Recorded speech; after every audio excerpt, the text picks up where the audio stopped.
Hola chicos, en este video vamos a ver los mecanismos bajo los cuales funcionan los linfocitos B. Su reconocimiento, activación, proliferación y ejecución de la respuesta. Empecemos por los linfocitos B. Estos linfocitos, recordemos que su especificidad está dada por la presencia del BCR o receptor de los linfocitos B. Esos receptores, la estructura molecular básicamente es la misma que la de los anticuerpos. La diferencia es que cuando tengo al receptor, tengo una porción de ese anticuerpo que se ancla a la membrana del linfocito B. ¿Cómo está formado entonces este receptor o anticuerpo? Va a estar formado por 4 cadenas polipeptídicas, 2 cadenas pesadas, acá en morado, y 2 cadenas ligeras en rosado. Al mismo tiempo, observen que toda esta porción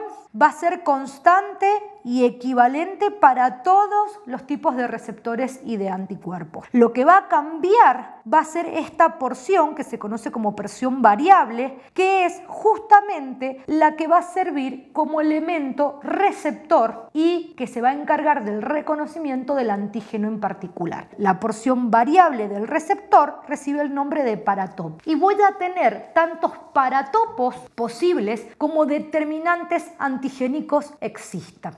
Si yo observo a un patógeno, yo me voy a encontrar con que sobre la superficie de ese patógeno yo puedo tener distintas moléculas que van a actuar como determinantes antigénicos. Cada una de ellas recibe el nombre de epitopos. Y la característica que tiene este sistema es que cada paratopo puede reconocer un único tipo de epitopo. Y en este contexto es que se da la especificidad del funcionamiento de los linfocitos B. Otra cosa importante de ver acá es que justamente un mismo patógeno puede presentar distintos epitopos y por lo tanto ser atacado por distintos tipos de anticuerpos. El linfocito B se activó. Cuando el linfocito B se activa, enseguida lo vamos a ver, se transforma en lo que se conoce como una célula plasmática liberadora de anticuerpos. Es decir, que esta molécula ya no va a tener la porción que lo ancla a la membrana y va a ser soluble en el plasma. Dentro de estos anticuerpos tengo distintos isotipos que tienen distintas funciones.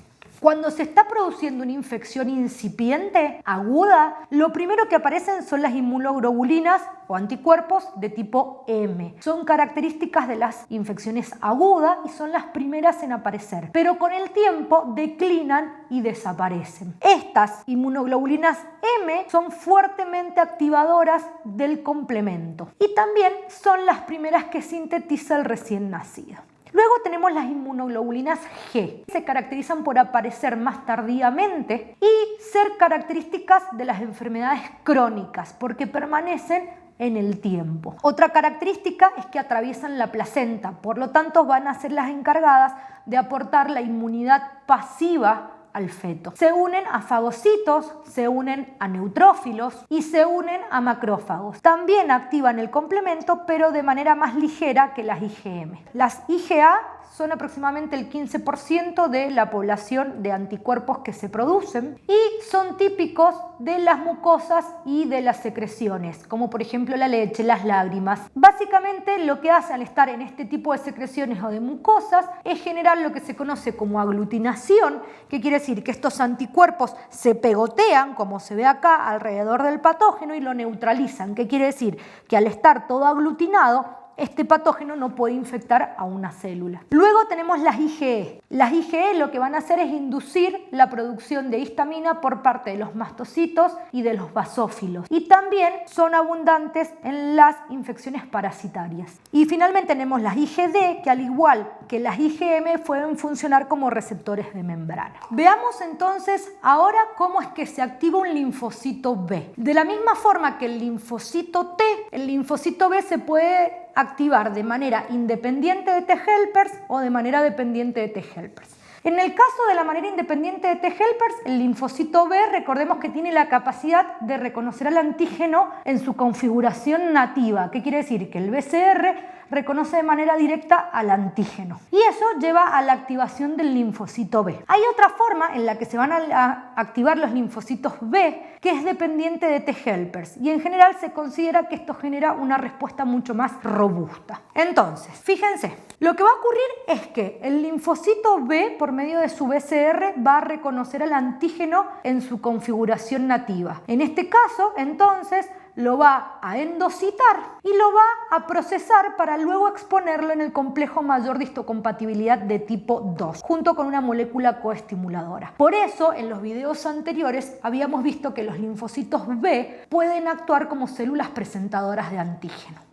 Por lo tanto, llevan complejo mayor de histocompatibilidad tipo 2. En paralelo a esto, una célula presentadora de antígeno, en este caso una célula, por ejemplo, dendrítica, también fagocitó y procesó al mismo epitopo que este linfocito B. Ese reconocimiento cruzado es fundamental, tiene que ser el mismo epitopo. En este caso, la célula dendrítica va a expresar al determinante antigénico asociado a un complejo mayor de histocompatibilidad y la molécula coestimuladora. ¿Para qué? Para activar a un linfocito T-helpers 2. Esta célula dendrítica, al producirse este reconocimiento, va a liberar interleuquina 1 que va a activar al linfocito TH2 y va a hacer a su mismo tiempo que este linfocito TH2 produzca interleuquina 2, exprese el receptor para la interleuquina 2 y se active. Entonces, yo acá tengo un linfocito TH2 activado y por otro lado me había quedado un linfocito B exponiendo en el complejo mayor de histocompatibilidad a el antígeno. ¿Qué va a ocurrir ahora? Que el linfocito TH2, por medio de su TCR, va a reconocer a el antígeno montado en el complejo mayor de histocompatibilidad de tipo 2 del linfocito B al determinante antigénico. Esto va a hacer que el linfocito T-helpers produzca interleuquina 4. La interleuquina 4 va a ir a actuar sobre el linfocito B, va a inducir su activación, su selección clonal, su proliferación y posterior diferenciación. O sea que ya sea de manera independiente de T-helpers o de manera dependiente de T-helpers, en todos los casos se activa el linfocito B, genera su selección clonal, prolifera por mitosis y se diferencia. ¿En qué? En células de memoria y en células plasmáticas. Las células de memoria las guardo para un segundo encuentro, para generar una respuesta secundaria. Las células plasmáticas producen anticuerpos, todos estos que vimos aquí. ¿Qué funciones van a cumplir estos anticuerpos? ¿Cuál va a ser su función efectora? Uno de los efectos es la citotoxicidad dependiente de anticuerpos. En este caso lo que van a hacer es estos anticuerpos activar a natural killers o polimorfonucleares para que ejecuten una actividad citotóxica sobre otras células que, por ejemplo, puedan estar infectadas. La otra opción ya la vimos, la neutralización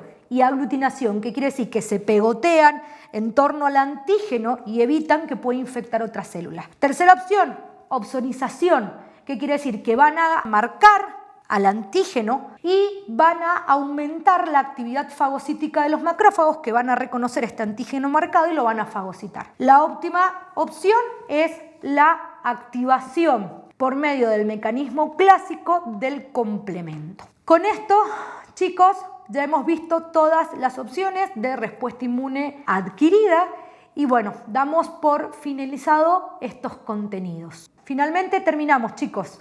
Nos vemos en el próximo video. Recuerden ir repasando los videos anteriores.